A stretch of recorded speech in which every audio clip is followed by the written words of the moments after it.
Hi viewers, magandang umaga sa inyong lahat. Ito, yung sinabi ko sa inyo magtatanggal tayo ng pyesa. Natanggal na, ito na nga yung pyesa eh. Ayan. Itong pyesa na to, talagang sira na talaga yan. Tinesting ko na yan eh, kasi ito yung bago oh. Ayan. Pag kayo magpapalit ng ganitong pyesa, huwag nyo muna tatapon to. Ngayon, ikukumpara nyo yung bago sa may sira. Ganyan lang yan. Alam nyo naman kung paano mag-test ng transistor.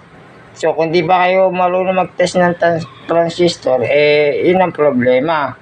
Pero kung marunong kayo mag-test ng transistor, walang problema. Hindi ko na kayo tuturuan pa ng mag-test ng transistor. Yun lang sa hindi marunong, hindi pa alam mag-test ng transistor. So, ganito yun mga ka-viewers. Itong luma na yan, talagang yung tatlong paan yan, talagang may tama na pareho sila. Lahat sila pumapalo eh. Testingin nyo na lang sa X100. Doon ako nagtetest sa X100. Lahat ng paa niya pumapalo. Ganun yan. Pag lahat ng paa, baliktarin mo, i-reverse mo lahat ng paa. Pag reverse ang testing mo ng ng tester, sira talaga yan. Parang naging resistor yan. Hindi na transistor na labas niya, resistor na. Dumadaloy na lahat ng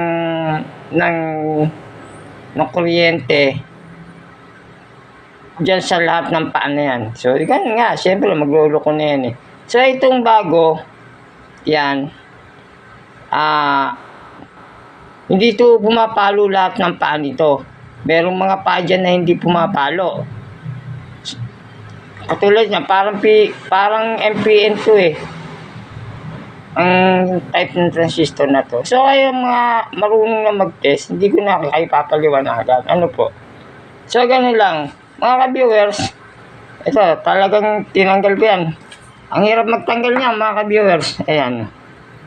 Tanggal na yan. Ayan, ito. Ayan, dyan yan eh. So, ibabalik ko nga, lalagay ko na itong bago maya. So, gumawa ko nito, mga ka-viewers, para lang yung butas niya, ayan o.